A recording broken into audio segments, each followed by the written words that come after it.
देखिए आज हम इंजीनियरिंग फिजिक्स का एक सबसे important topic laser fibre optics and laser start करने जा रहे हैं। Fibre optics and laser quantum physics के अंतर्गत आता है। क्वांटम ऑप्टिक्स का एक पार्ट है। हम लोग जानते हैं ऑप्टिक्स फिजिक्स की वह ब्रांच है जिसमें रेडिएशन और रेडिएशन का इंटरेक्शन विद पार्टिकल्स और उनके अलग-अलग फिनोमेनास का स्टडी होता है। रेडिएशंस की बात होती है इसमें। तो fibre optics and laser unit में हम लोग आज स्टार्ट कर रहे हैं लेजर। लेजर क्या होता है? तो स्टार्ट करते हैं इसके फुल फॉर्म से। लेजर का फुल फॉर्म क्या होता है आप समझिए। लेजर इसका फुल फॉर्म होता है light amplification amplification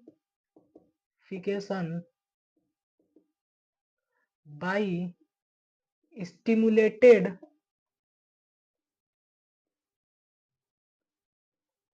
emission of radiation।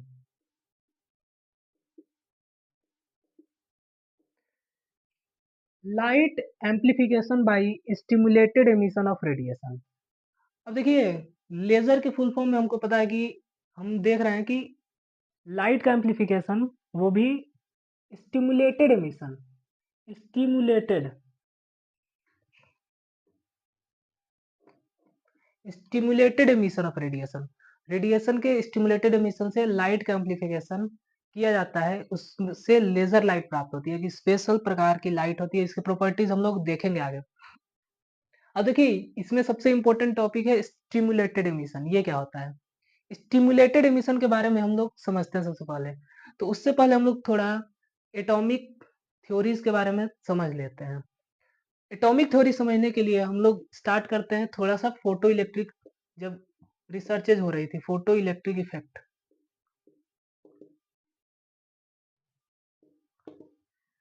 तो फोटो इलेक्ट्रिक इफेक्ट पर सबसे पहला एक्सपेरिमेंट हर्ट्ज ने किया था। हर्ट्ज ने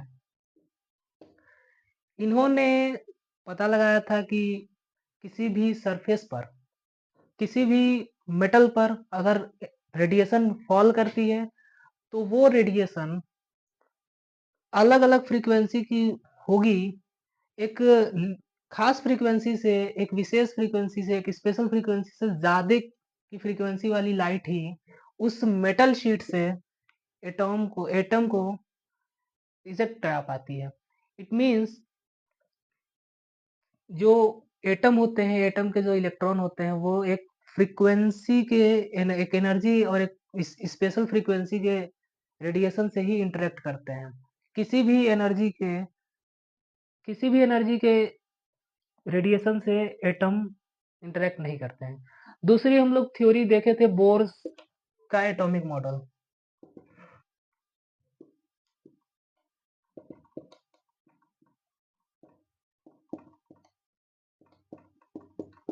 हम लोग बोर एटॉमिक थ्योरी में जानते हैं कि कोई भी अगर एटम है, suppose this is an atom, उसमें अगर एक ये इलेक्ट्रॉन है और ये इलेक्ट्रॉन, इसके एनर्जी लेवल, इस इलेक्ट्रॉन की एनर्जी E1 है। अगर E1 एनर्जी लेवल में सबसे लोएस्ट ये ऑर्बिट में ऑर्बिट कर रहा है, अगर हम इसको एनर्जी देंगे, एक स्पेशल एनर्जी देंगे तो ही इस ऑर्बिट को वो छोड़कर दूसरे ऑर्बिट में जाएगा। वो एक एनर्जी का फिक्स वैल्यू होता है। कोई भी किसी भी वैल्यू की एनर्जी अगर घंटों तक भी देते रहे तो वो इससे इसमें नहीं जाएगा। एक स्पेशल एनर्जी, एक स्पेशल वैल्यू की एनर्जी तो ही ये इसमें से इसमें इस एनर्जी स्टेट में जाता है। इस इलेक्ट्रॉन की एनर्जी E1 से E2 होगी। इसका मतलब कि इलेक्ट्रॉन E1 स्टेट से E2 स्टेट में एक एनर्जी जो कि एक स्पेशल फ्रीक्वेंसी के रेडिएशन से एमिट होता है। जैसे अगर कोई एटम है वो E1 स्टेट में है, जैसे ये है, अगर उसको हम एनर्जी देंगे E2 स्टेट में चला गया तो ये एनर्जी डिफरेंस होगा E2 माइनस E1, वो प्रोपोर्शनल होगा उस रेडिएशन की फ्रीक्वेंसी का। और अगर हम प्रोपोर्शनलिटी कांस्टेंट हटाएंगे तो हमें मिलेगा E2 minus E1 equal to H nu. H को बोलते हैं हम लोग प्लांक कांस्टेंट। एच को प्लांक कांस्टेंट बोला जाता है। अब देखिए ये इतनी अगर थ्योरी आपको समझ आ गई तो हम समझते हैं interaction of particle with radiation.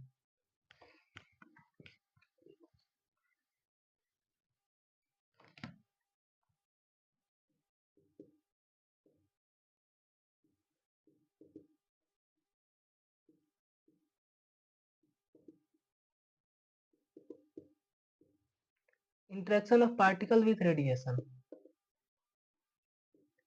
तो हमने अभी देखा कि कोई भी रेडिएशन, कोई इलेक्ट्रॉन है, कोई पार्टिकल है, अगर वो रेडिएशन से इंटरेक्ट कर रहा है तो वो रेडिएशन की एक वैल्यू होती है।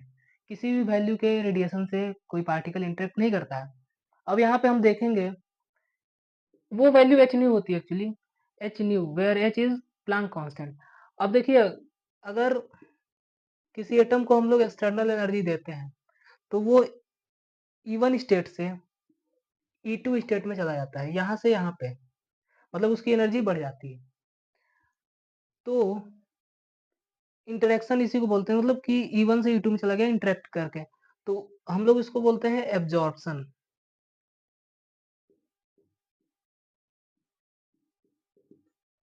और दूसरा होता है एमिशन। एब्जॉर्प्शन और एमिशन क्या होते हैं इसके बारे में हम लोग डिटेल समझना है, और फिर स्टिमुलेटेड एमिशन क्या होता है समझेंगे, तब लेजर लाइट कैसे वर्क करता है वो हम लोग देखेंगे। अभी समझते हैं एब्जॉर्प्शन क्या होता है।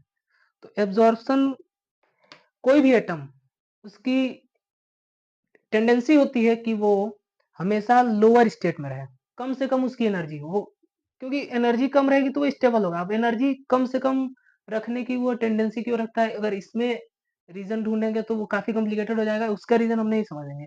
हम समझते हैं कि वो जब लोअर स्टेट में सबसे रहता है, अगर उसको हम एक एनर्जी देंगे, एक फ्रीक्वेंसी की एनर्जी देंगे, एक लिमिटेड फ्रीक्वेंसी से ज्यादा की एनर्जी देंगे, तो वो E1 स्टेट से E2 स्टेट में चला जाएगा। इस प्रोसेस को एब्जॉर्प्शन बोलते हैं। एब्जॉर्प्शन का डेफिनेशन आप ऐसे लिख सकते हैं, initially an atom is in ground state, when we give energy to an atom, when we give external energy to an atom, it that radiation interacts with the atom, and electron from E1 state excited and goes to E2 state. This process is called emission. तो emission की जो value होगी, absorption sorry absorption बोलते हैं उसको, अगर E1 से E2 में चला जाए तो, और एब्जॉर्प्शन जो होगा E2 माइनस E1 वो इक्वल होगा एच न्यू के। तो यहाँ से हम लोग जो रेडिएशन इस पे फॉल किया और उससे उसकी एनर्जी यहाँ से E2 स्टेट में चला गया, तो उस रेडिएशन की जो फ्रीक्वेंसी होगी वो इतनी होनी चाहिए।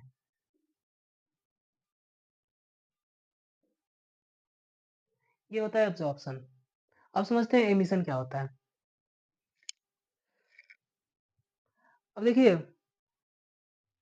अगर कोई एटम E1 स्टेट से E2 में गया तो वो ऑटोमेटिक थोड़े समय बाद E2 से E1 में आ जाता है। ऑटोमेटिक वो अपनी एनर्जी कम करने की टेंडेंसी रखता है, वो लोएस्ट एनर्जी स्टेट में जाने की टेंडेंसी रखता है। वो थोड़े टाइम बाद, वो टाइम की वैल्यू होती है 10⁻⁸ सेकेंड। इतने टाइम में ही वो अपने आप रेडिएशन रिलीज कर देगा बाहर, कोई एटम, और वो E1 स्टेट में चला आएगा। इसका मतलब वो रेडिएशन एमिट किया तो उसको बोलते हैं एमिशन। रेडिएशन अगर वो कोई एटम बाहर निकाल रहा है तो उसको एमिशन बोलते हैं। तो एमिशन का डेफिनेशन हम लोग देखते हैं।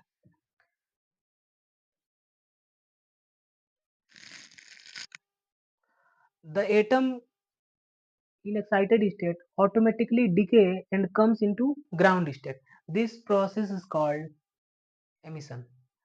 emission दो टाइप के होते हैं। First is spontaneous,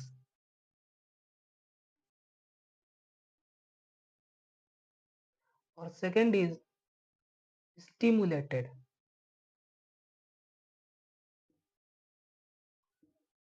spontaneous emission और स्टिमुलेटेड एमिशन। स्पॉन्टेनियस एमिशन क्या होता है कि कोई भी अगर एटम है एक्साइटेड स्टेट में, अगर वो एक्साइटेड स्टेट में पहले तो वो गया कैसे, तो हम उसको एक्सटर्नल रेडिएशन दिए हैं जिससे वो एक्साइटेड स्टेट में चला गया। अब वो अपने आप 10⁻⁸ सेकेंड के बाद वो रेडिएशन जो लिया था वो उसको एमिट कर देगा, और वो लाइट मतलब वो रेडिएशन के फॉर्म में बाहर चले जाएगी, इधर किसी भी डायरेक्शन में वो जा सकती है, तो वो ऑटोमेटिक इवन स्टेट में आ जाएगा। इसको बोलते हैं हम लोग स्पॉन्टेनियस, मतलब स्पॉन्टेनियस हो गया, अचानक से, तुरंत हो गया, बिना किसी हम लोग के एक्सटर्नल किसी फोर्स के, एक्सटर्नल किसी फैक्टर के। स्टिमुलेटेड एमिशन अब हम लोग समझते जाते हैं, जो कि लेजर फिनोमेना में देखने को मिलता है, सबसे इंपॉर्टेंट है। एब्जॉर्प्शन आप समझ लिए, स्पॉन्टेनियस एमिशन समझ लिए, स्टिमुलेटेड एमिशन क्या होता है वो हम देखने जा रहे हैं।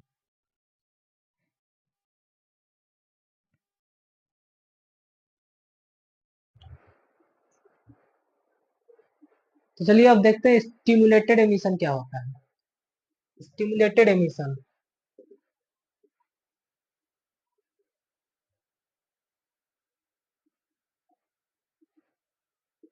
स्टिमुलेटेड एमिशन, अब देखिए हम जानते हैं कि अगर कोई भी एटम है, अगर E1 स्टेट से E2 स्टेट में गया है, तो वो ऑटोमेटिक 10⁻⁸ सेकेंड के बाद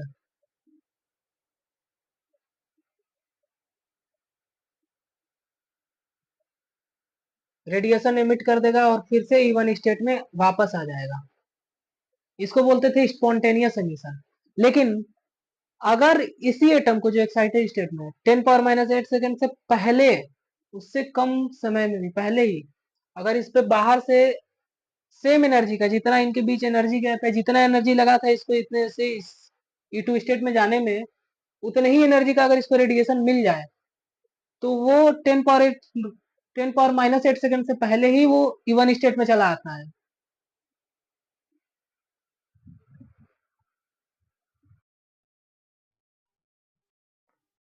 लेकिन ये जो रेडिएशन इस पे फॉल कर रहा है, वो रेडिएशन की जो एनर्जी होनी चाहिए, वो रेडिएशन की एनर्जी इस E2 माइनस एनर्जी डिफरेंस के इक्वल होनी चाहिए।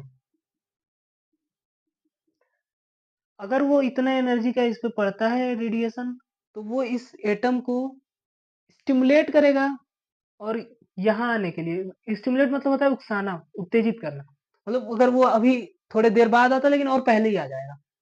अब इससे क्या फायदा होगा कि ये जब इस E2 स्टेट से E1 में आएगा तो एनर्जी एमिट करता था, और वो जो एनर्जी एमिट करेगा और ये जो इस पे रेडिएशन पड़ा है, वो दोनों सेम फेज में हो जाएंगे, दोनों पहले ऑलरेडी सेम एनर्जी के थे और वो सेम फेज में हो जाएंगे, जिससे उन लोग की, वो दोनों सेम फेज में होने की वजह से उनकी एनर्जी बढ़ जाएगी, स्टिमुलेट हो जाएगी, एम्पलीफाई हो जाएगा वो लाइट, ये वाला लाइट, ये वाला लाइट कह लीजिए कि एम्पलीफाई हो जाएगा, इसकी वो बढ़ जाएगी एनर्जी। अब हम लोग देखते हैं कि अगर इसको एनर्जी, ये एनर्जी, एक्सटर्नल एनर्जी जो रेडिएशन दी गई थी, वो इस एटम को और नेक्स्ट स्टेट में क्यों नहीं पहुंचाया, तो उसका सीधा सा रीजन बस ये है, क्योंकि वो एनर्जी इनफ नहीं थी, जो E2 से E3 की लेवल की जो एनर्जी थी,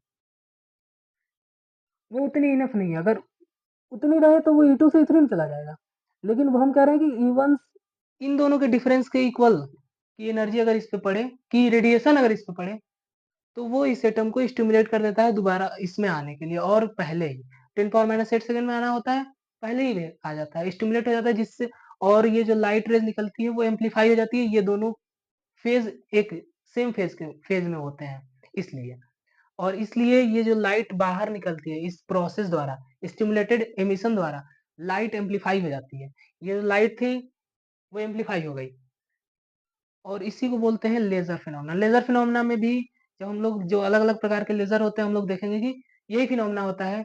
उसमें अगर हम नेक्स्ट अपने लेक्चर में देखेंगे हीलियम नियॉन लेजर के बारे में, तो उसमें भी सेम फिनोमेना होता है, लाइट एक एटम से निकलती है, वो दूसरे एटम पे, एक्साइटेड एटम पे पड़ती है, और वो फिर स्टिमुलेट हो जाती है। तो ये है लेजर का बेसिक कंसेप्ट। हम लोग नेक्स्ट वीडियो में हीलियम नियॉन लेजर कंस्ट्रक्शन के बारे में समझेंगे।